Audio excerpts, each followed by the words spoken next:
Bonjour à tous, j'espère que vous allez bien. Alors aujourd'hui, je suis revenu pour vous parler des entretiens Campus France. Pour certaines personnes qui ont déjà passé les entretiens, bonne chance pour la suite. Cette vidéo va être un peu longue, mais je vais essayer de traiter plusieurs sujets en même temps parce que je n'ai vraiment plus le temps maintenant de faire des vidéos tous les jours et ça risque d'être compliqué pour moi avec mon travail et mes autres activités. Si tu viens de me découvrir, je m'appelle Moussa, ambassadeur. Je suis créateur de contenu éducatif ici sur YouTube, sur TikTok et un petit peu sur Instagram. Tu peux également me trouver sur LinkedIn si tu es passionné de la cybersécurité. Mon LinkedIn, c'est Moussa Sall. Alors aujourd'hui, nous allons parler des entretiens Campus France, comme je l'ai dit tout au début, qui est une étape cruciale pour tout étudiant qui souhaite partir à l'étranger. La vidéo va être un peu longue, peut-être 10 minutes. Donc, je vous demande, si vous préparez votre entretien Campus France, de regarder jusqu'à la fin. Si vous appréciez, n'hésitez pas à liker la vidéo, à partager avec vos amis, à vous abonner si ce n'est pas le cas, parce que je continuerai à faire du contenu pour mieux vous accompagner. Je suis également le fondateur de Étudiants 360, qui est une communauté de mentors qui accompagne les étudiants qui souhaitent venir en France, au Canada, au Luxembourg, en Belgique, continuer leurs études. Si vous êtes intéressé, les numéros sont affichés sur mon profil YouTube. N'hésitez pas à aller faire un tour. Maintenant, parlons de l'entretien Campus France et les éventuelles questions qui peuvent être posées. Donc, je vais essayer de traiter plusieurs questions d'entretien, peut-être 5 à 10 questions, donc reste jusqu'à la fin. Alors, dans un premier temps, pour l'entretien Campus France, ce qu'il faut savoir, c'est que la personne qui part en entretien, si elle ne maîtrise pas son dossier, ça ne sert à rien qu'elle parte parce que les questions qui seront posées vont tourner autour de son projet d'études et de son projet professionnel. Alors, cela étant dit, c'est quoi un projet d'études, c'est quoi un projet professionnel? Je pense que ça, vous le savez déjà. Si vous avez soumis votre dossier, vous avez écrit une lettre de motivation, vous avez choisi des formations en lisant les prérequis et vous avez écrit des lettres de motivation pour expliquer qu'est-ce qui vous motive pour intégrer l'université et faire la formation. Donc, un petit rappel, le projet d'études, c'est le parcours d'études que l'étudiant va suivre durant tout son cursus étudiant. Le projet professionnel, c'est le métier ou l'activité que l'étudiant souhaite exercer après ses études. Donc, ces deux éléments doivent apparaître dans la lettre de motivation pour permettre à l'université de comprendre le parcours d'études que tu veux faire et voir si c'est cohérent par rapport à ce qu'elle propose et aussi le projet professionnel que tu vises. Est-ce que c'est cohérent par rapport à l'issue de la formation? Donc voilà, maintenant, le jour de l'entretien Campus France, il y a des choses qui sont très importantes, c'est-à-dire la posture. La posture, c'est dans un premier temps comment tu dois t'habiller, comment tu dois te comporter les jours de l'entretien et comment tu dois parler pour défendre ton projet d'études et ton projet professionnel. Donc, cela étant dit, le jour de l'entretien, il est fortement conseillé de s'habiller correctement, c'est-à-dire tu peux t'habiller avec une chemise, un pantalon, tu peux même porter un jean et des baskets, mais l'essentiel c'est de s'habiller correctement, de ne pas mettre des casquettes comme moi, ou bien de mettre des chaînes ou des boucles d'oreilles. En fait, c'est pas appréciable. Le jour de l'entretien, essaye de mettre Lacoste, chemise ou bien costume, cravate si tu veux, c'est à toi de voir, mais l'essentiel c'est d'être correct. Si tu es une femme aussi, essaye de porter des habits soft, pas trop exposer la poitrine ou bien exposer son corps ou quoi que ce soit.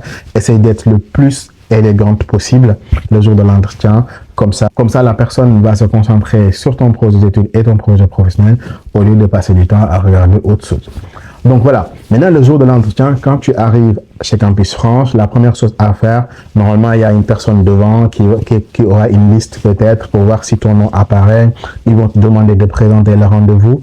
Donc avant de partir, il faut imprimer le rendez-vous que tu as reçu sur ton compte Campus France. Donc une fois là-bas, tu montres qu'effectivement tu as un rendez-vous. Tu attends dans la salle d'attente comme tout le monde de façon très correcte. Ton téléphone, si tu peux l'éteindre, éteins. Si tu ne peux pas, tu mets en mode ne pas déranger pour que le téléphone ne sonne pas à l'accueil pour déranger les autres personnes.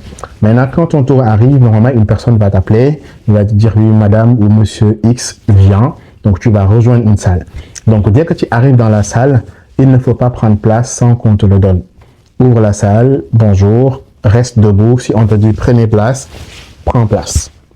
Tu t'assois, ne mets pas les bras sur la table, accroupi comme ça, non. Reste tout droit, pose tes affaires si tu en as. Si tu as un bloc-notes ou un cahier sur lequel tu vas noter les questions, quoi que ce soit, pose tout sur la table et écoute.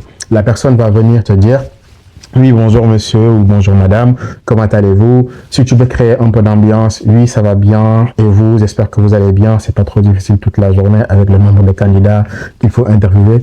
Il faut essayer de mettre le dialogue si tu veux, mais c'est pas obligatoire. Mais si tu peux créer une bonne ambiance, lui poser la question, poser à la personne la question à savoir si elle va bien, si elle n'est pas trop fatiguée, avec le nombre de candidats qui passent tous les jours et tout. Donc souvent, si c'est des personnes sympas, ils vont te dire oui, ça va, tu vois, c'est un peu compliqué, mais bon, on a l'habitude de le faire. Tu vois, tu crées un peu une bonne ambiance pour faire bonne impression avant de commencer l'entretien.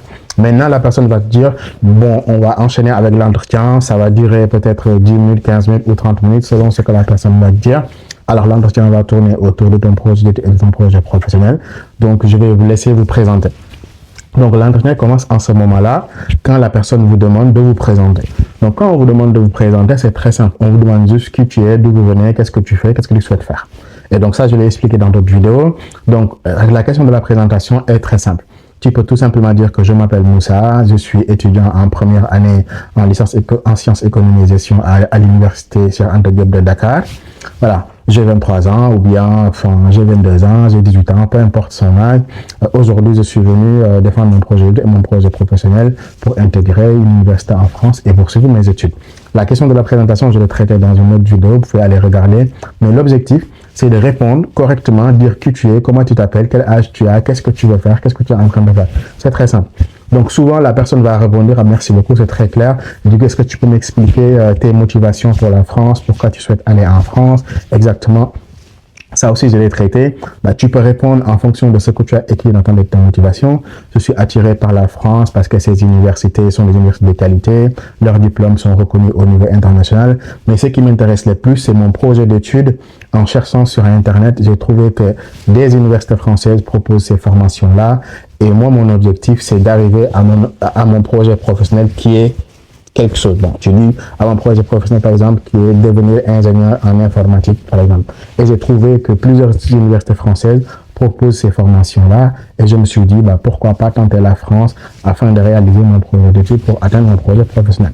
Là, j'ai freestylé un peu en donnant une réponse, mais l'idée, c'est d'expliquer pourquoi vous êtes motivé pour aller en France, suivre les études et pas en autre pays. Par exemple, il y a le Canada, il y a la Chine, il y a d'autres pays. Pourquoi toi, tu as choisi uniquement la France? Donc, c'est pour ça que tu expliques la qualité de l'enseignement français, les diplômes reconnus, mais également la formation qui te permettra de réaliser ton projet d'études pour atteindre ton projet professionnel. Il va te dire aussi, il peut te dire dans un premier temps, du coup, c'est quoi ton projet professionnel pour avoir plus de précision. Tu peux lui dire, mon projet professionnel, c'est de devenir un avocat en droit des affaires.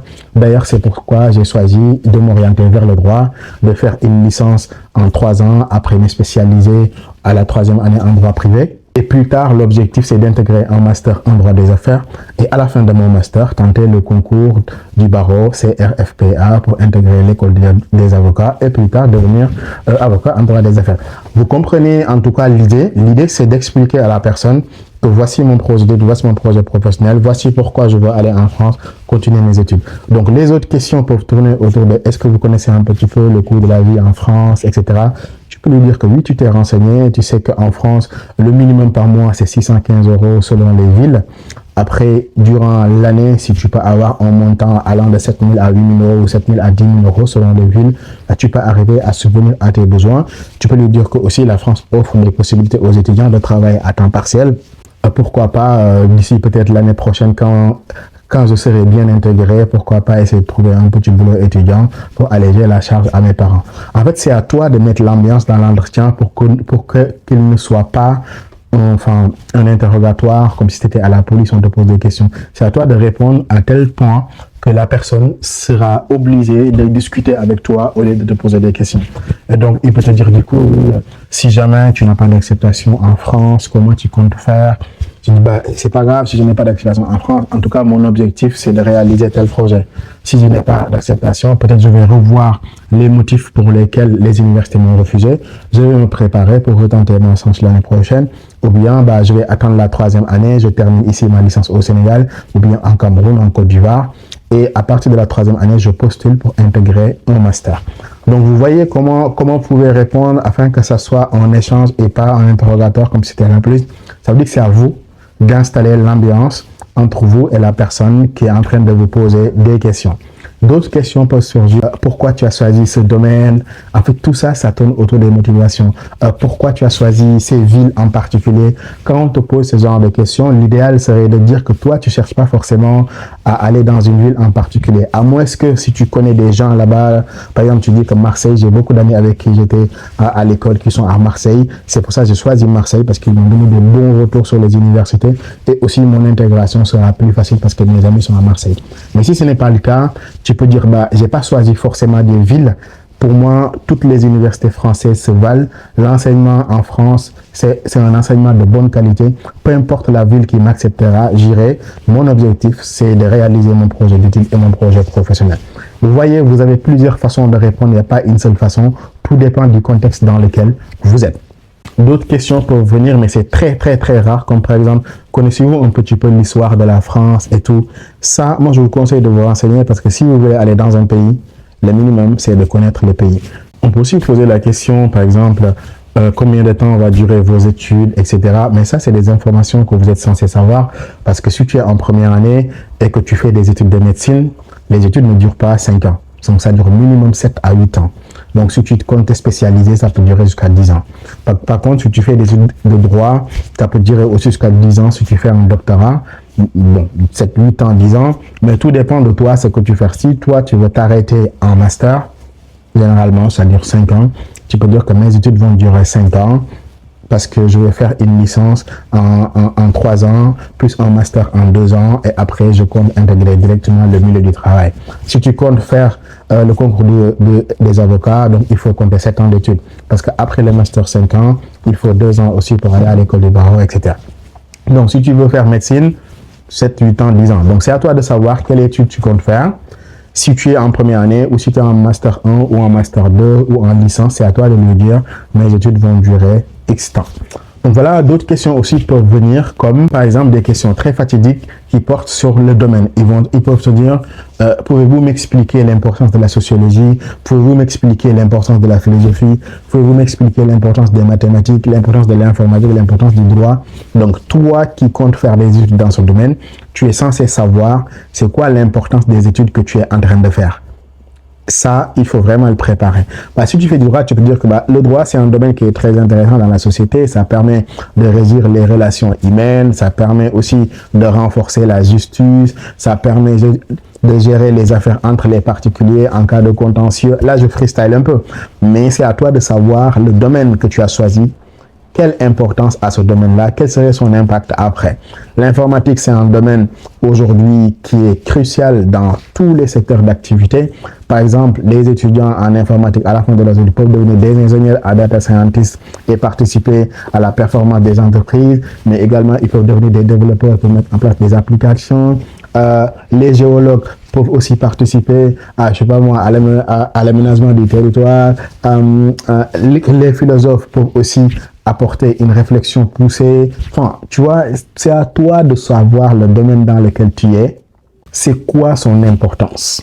Et donc, il faut vraiment se renseigner sur le domaine que vous choisissez avant qu'on vous pose ce genre de questions et que vous n'arrivez pas forcément à répondre. Alors, d'autres questions aussi peuvent venir telles: comptez-vous rester en France après vos études, etc., etc. Bah, très souvent, les gens pensent que c'est une question piège, mais c'est pas une question piège. Si tu comptes rester en France après les études, bah, tu peux le dire parce que c'est pas interdit, même si c'est risqué. Tu peux dire que oui, bah, après mes études, je compte rentrer dans mon pays d'origine parce que j'ai déjà une entreprise qui m'a promis de m'embaucher, ou bien je vais rejoindre l'entreprise familiale, ou bien bah, je compte rester 2 à 3 ans en France pour avoir un petit peu d'expérience avant de retourner dans mon pays d'origine, participer au développement. Donc, il y a plusieurs façons de répondre à ce genre de questions. Donc, il faut s'y préparer au préalable. Ils peuvent aussi vous poser n'importe quelle question. Tu vois, l'entretien Campus France, il n'y a pas de règle. La personne peut vous poser 2 ou 3 questions et c'est fini. Comme la personne peut vous poser 5, 6 questions sur Twitter. Donc, tout dépend de son humeur, tout dépend de ton dossier. Il y a des gens aussi qui aiment beaucoup discuter avec des bons profils. Si tu as un bon profil et que ton domaine est très intéressant, souvent les agents Campus France prennent leur temps à te poser des questions et tout. Donc voilà, ce que je veux dire par là, c'est que préparer les questions Campus France, parce que c'est des questions qui peuvent tourner dans tous les sens, mais aussi c'est des questions parfois faciles à répondre. Si tu as bien géré ton dossier, si tu as bien préparé ton dossier, ça va le faire. Donc voilà, je vous souhaite bon courage pour les personnes qui vont faire les entretiens. Si vous voulez que je fasse d'autres vidéos sur certains points ou bien sur certaines questions que je n'ai pas évoquées dans cette vidéo-là, n'hésitez pas à me le dire en commentaire et à très vite.